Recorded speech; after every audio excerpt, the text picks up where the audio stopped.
Howdy doody folks, we are here in the AM. My objective tonight is to finish my birthday cake from 2 weeks ago. So if you're wondering, Jackie, why do you have a whole ass half of birthday cake? You see, on my actual birthday, we didn't eat any cake.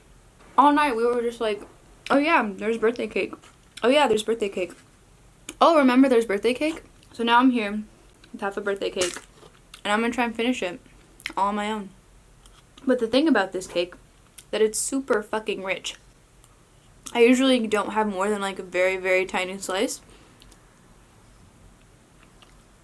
But I'm gonna do it. This is also coming from a girl who can't eat a full plate of Panda Express by herself or a full Panera salad by herself. But I'm gonna do it. Got a lot of shit to do tonight. It is like almost midnight. Got a paper due tomorrow afternoon. I've got a scene to do tomorrow. Should we talk about that? Let's talk about that. So my scene partner, I want to use his real name so badly because it's laughable. But we've got to think of another very generic white male name that's equally laughable. What are some generic white boy names? I really do not know. Besides like John, but John isn't laughable, you know? John is a respectable adult. 20 whitest boy names. Number 1, Jake, Connor, Tanner, Wyatt, Cody, Dustin, Luke, Jack, Scott, Logan, Cole, Bradley, Jacob, Garrett, Dylan, Maxwell, Hunter, Brett, Colin. Oddly enough, his name isn't on this list. That's actually very funny. I feel like Brett is the assholiest. Let's go with Brett. Wait, oh my god, let's just look at all the douchebags from Big Brother. Wait, what was the most recent one? Jackson. They didn't call him Jackson. They called him Maddie? Mickey. Should we call him Mickey? Ugh, gross. Nah, I feel like there's somebody out there who's worse. Brett. Maybe I should just go with Brett. Okay, let's talk about Brett. I would love to tell you his real name. If you know his real name, don't comment it. If you don't know his real name, guess. Okay. We had this assignment, bring a painting of a person and do this like kind of improvisation, but kind of not, you know. This guy, Brett, he starts setting up his scene, but he also has sound effects. So Brett puts on this sound effect, not a sound effect, a political speech. It's a Native American speaking on something, I don't know exactly what, time, date, if it's like historical, but it is somebody, because I guess I can't verify that it is a Native American, but it is somebody speaking on Native issues in America. Brett walks through the door. He's not saying much. He just starts taking what's on the table, a little tube or something, and he starts painting his face.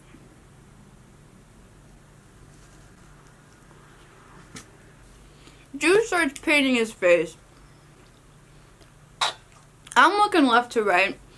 You know when you're like one of the only people of color in the classroom and you kind of just sit together every time and you're like, what the fuck? Like, is everyone else seeing this, you know? We start sitting there like laughing internally, even though the teacher is sitting right in front of me.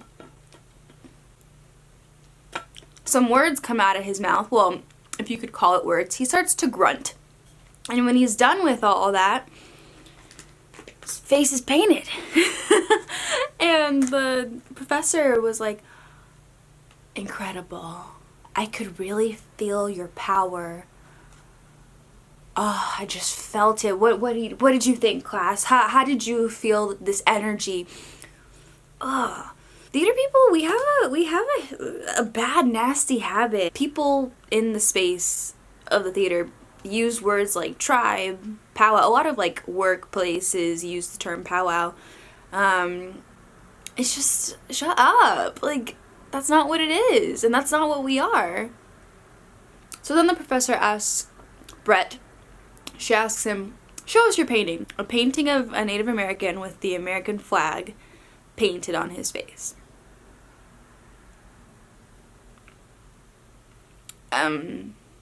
Yeah.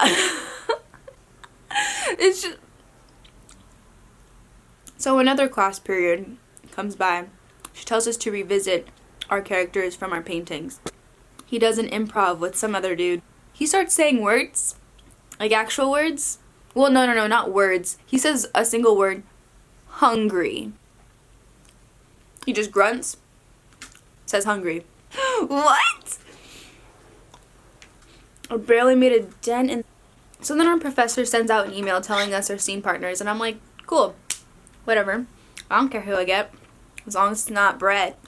And guess who gets Brett? Me. I got Brett. I get Brett as a goddamn motherfucking scene partner. I start reading the play she assigns us.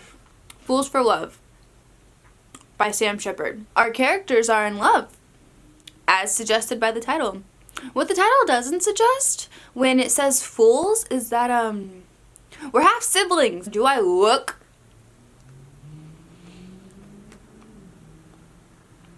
Tells me he's not going to come to class on Tuesday for an audition. Okay, so we are forced to do our scene on Thursday. However, everybody who went on Thursday had the rehearsal time during Tuesday that they weren't presenting to rehearse. We hadn't, obviously, because he wasn't there on Tuesdays, so we didn't get to meet. So I asked my professor, I'm like, yo, we don't know what the fuck we're doing. She lets us be excused so that we can work on it for a while, come back to class at the end, show her what's up. We're walking down these stairs, and he tells me, you know, at least we'll do better than, I don't want to say his real name either. We'll say Andrew, even though Andrew's a really white name, and this kid is Indian, I believe, and his scene partner is Mexican. They're like brown dudes. And I think that has a lot to do with what Brett said about them. He says, at least we'll do better than Andrew. And I tell him that's rude. But like, you're that insecure and how little work we've done that you have to say, oh, at least we'll do better than them. And this motherfucker did it again. Did it again when we met today. We met today. And he goes, we're in better shape than other people. No, we're not. We haven't run it full through without a script in his hands. I told him our hands. His hands. Once. And we present tomorrow morning.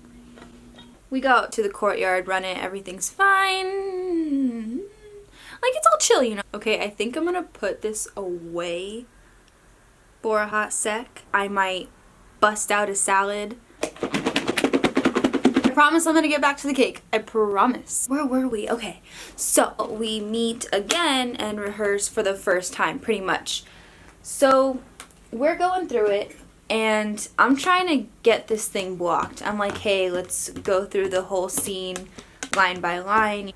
I'd say something like, okay, right here, you sit down. Or right here, I'm going to cross stage left. And, you know, I'd write my part down, sit down, get up, whatever line. He wouldn't write his. And I'd be like, you know, I'd start to wonder, what's up? You know, what's going on? So I ask him, right? I ask him, and I'm trying to be as nice as possible. Like, I'm not trying to be a dick about it. I'm like, have you done blocking before? Like, do you know how to write down blocking? And he was, yeah, like, I'm here. And, oh wait, now I remember. This is vital information. Every little exercise that we're doing, he's taking every chance, every, like, get to know me introductory exercise. He's taking every chance to let us know that he's on a full scholarship and he has a talent agent. Just need to get some fiber in me. But I asked him, do you know how to write down blocking? He's super offended. And I'm like, dude, if you know how, do it. He's like, you really want me to write it down? You really want? I'm like, yeah, it's your lines. Pretty much, your blocking is your lines. You gotta memorize your blocking just the same way you memorize your lines, you know? And he asked me something like, what do you think? Like, what do you think I don't know how to block? What do you think I've never been in a show? And I'm like, you know, I don't want to assume people's range or, like, what they're here for. Because sometimes, you know, people take a class and they're taking it to get out of their comfort zone. Like, maybe they're used to being lighting, or they're a theater major to be a director, not an actor, but they still want to take the acting class. I'm just, like, asking him, you've been in a show, you worked with a director, and he's like... He tells me, I don't know how long. Okay, sorry, that I don't know, that was me. That's definitely not Brett. Brett was like, I don't know how long you've been doing this for, but I've been at this for 2 years, and yeah, I've been in a show. Still trying not to offend him. I'm like, no, it's just because, you know, I worked with one director for 4 years, which is the truth. I don't care how much experience you have or don't have, just be cool about it. I don't care how, like, you don't know, it's chill. Let's learn together, man. I haven't done a scene in 3 years. Like, I'm learning too. Learning how to work with assholes. This kid keeps telling me that he knows how to do his blocking. So I'm like, alright, fine. Let's go through it. Let's run through it. Each time we run through it, he does it differently. There was this moment that our professor liked where he was downstage left and I was downstage right, and I walk over to him and kind of walk back away. She really liked it. I really liked it. Thought it worked really well.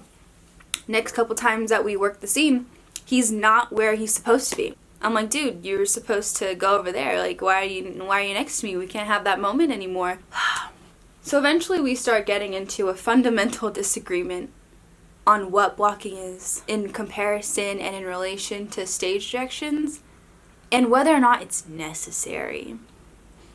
It's a very complicated scene where we need to plan out every move and the motivation behind that move and the counter move that our partner is doing in relation to that move. It's a map, you know.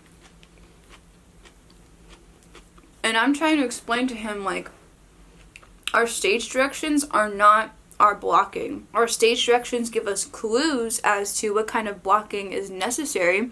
Like, oh, you need to do this with me here, so you need to get there. But the script doesn't tell you when to get there. Lines that are in the script help clue you in on where's your motivation to get there. You know? You know. So the next time we perform it, we're supposed to be off book. But Brett asks the professor, hey, can I have the book? I don't know what excuse he gave her. She lets him. I think I'm good to switch back over to the cake. I got that health flush down my esophagus. So I'm actually on book for this other girl who, you know, you can tell she's an actor just through and through. I'm looking at her script. Shit ton of writing, shit ton of blocking, and a lot of it's like, a lot of her writing is vocal stuff, but I turn around and I show Brett, I'm like, look at all this fucking blocking, that's what blocking is. He looks at me and he just shrugs like, progress.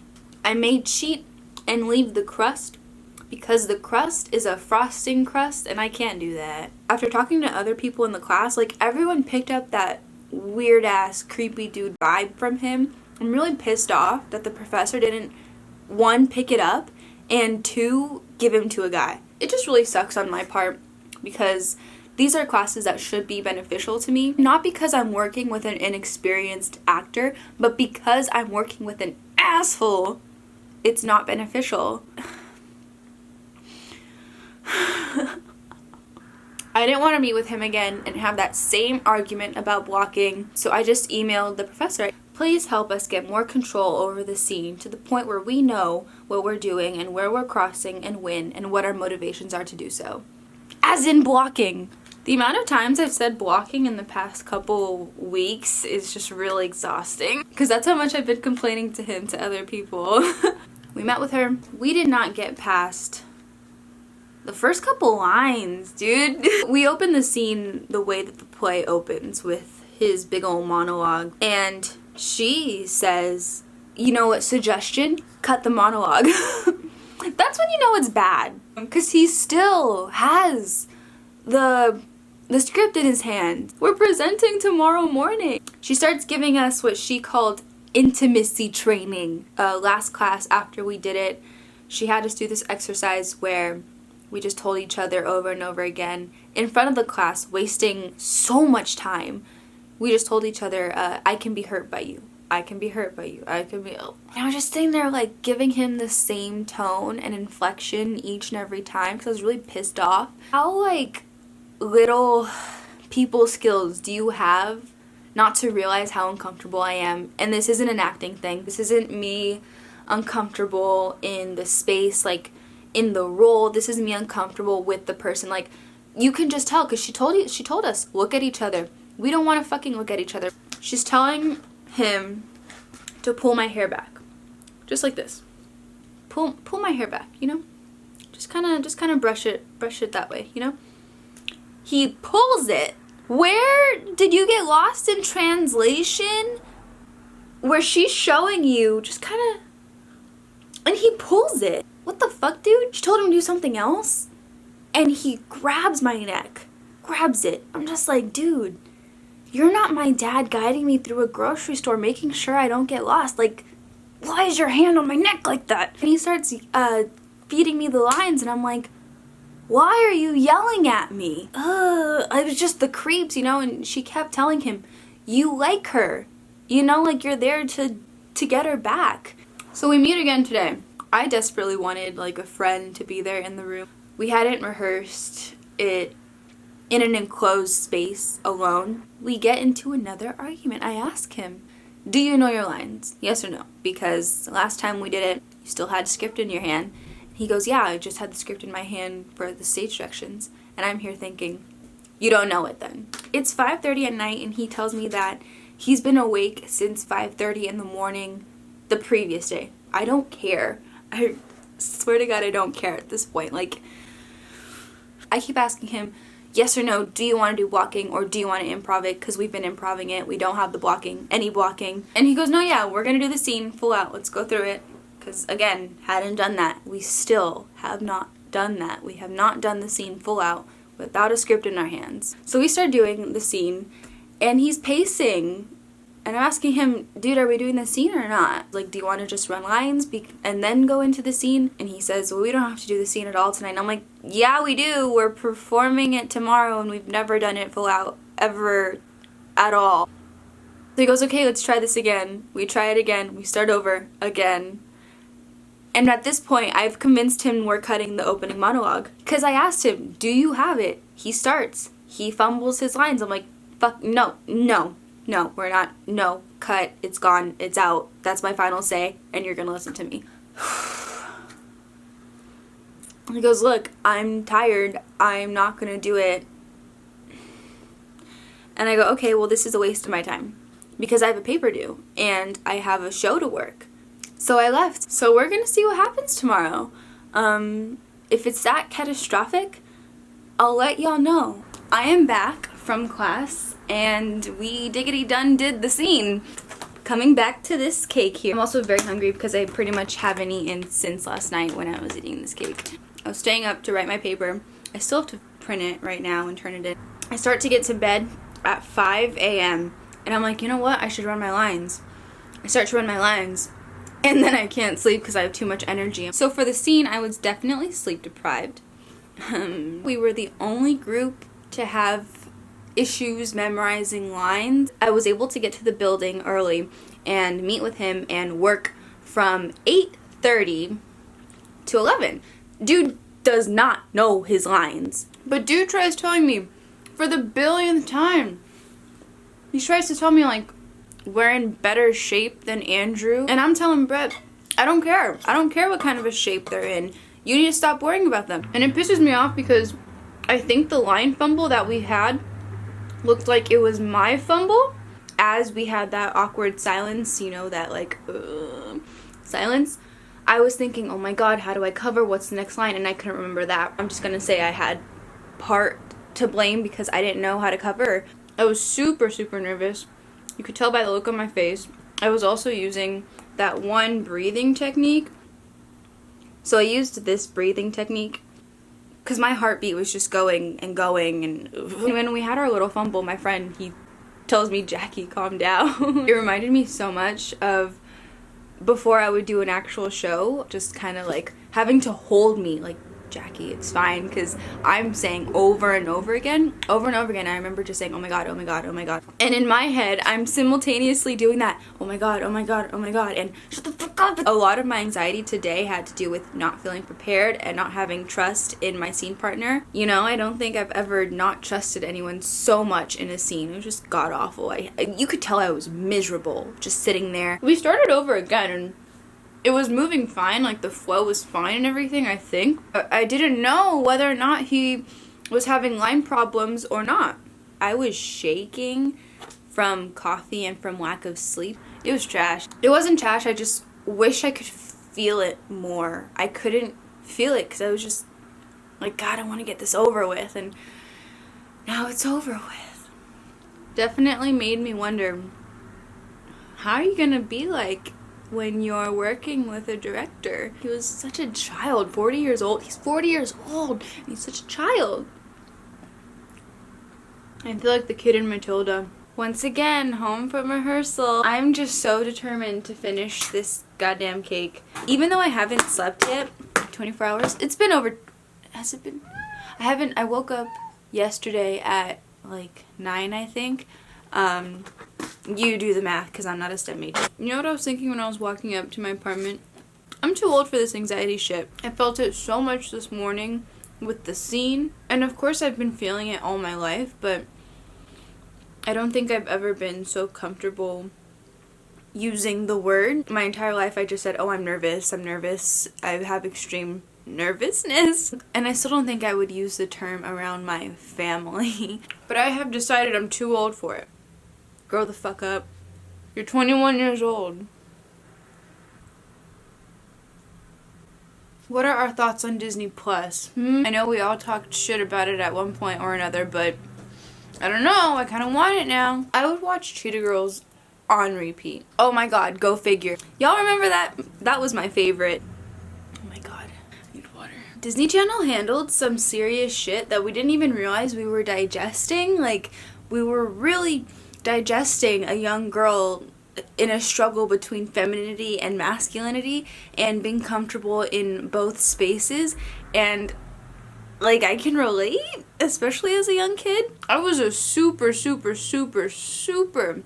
girly girl. Loved Barbie, loved all those girly movies that I still like to call girly movies, but not with negative connotations. At 5 years old, I went to bed to Hilary Duff's Why Not on repeat. I always had subscriptions to J14, Tiger Beat. I like desperately wanted to be a tomboy. There was this girl in my class who was a serious tomboy. Her mom made her wear dresses to school, so she wore pants under those dresses. So I would pick out outfits, and I would go to her, and I would say, is this tomboy enough? I'm just kind of picking at the crust now. I wish I had a pizza right now. It's getting painful again.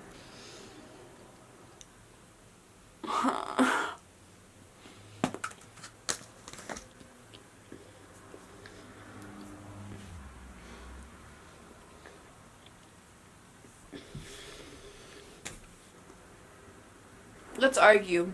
What truly was the last good Disney Channel original movie? I'm caught between Geek Charming and Invisible Sister. Really, it's just my love for Rowan Blanchard that's getting in the way. But I think Geek Charming has to be it. Oh my god, imagine them redoing Geek Charming today with social media. Like, that would be so important. Make a whole new Geek Charming centered around TikTok. I wonder how much of this you can't actually hear because my mouth is full of cake. So sorry. I think I have one more bite left. I'm gonna eat a couple of these crackers because I need salt.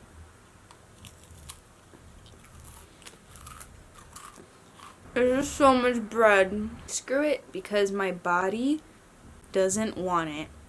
And I'm gonna listen to my body over my brain that wants to do something for a YouTube video. I ate a lot of it. We're gonna say I finished it. I did. I finished it. That's that. Bye.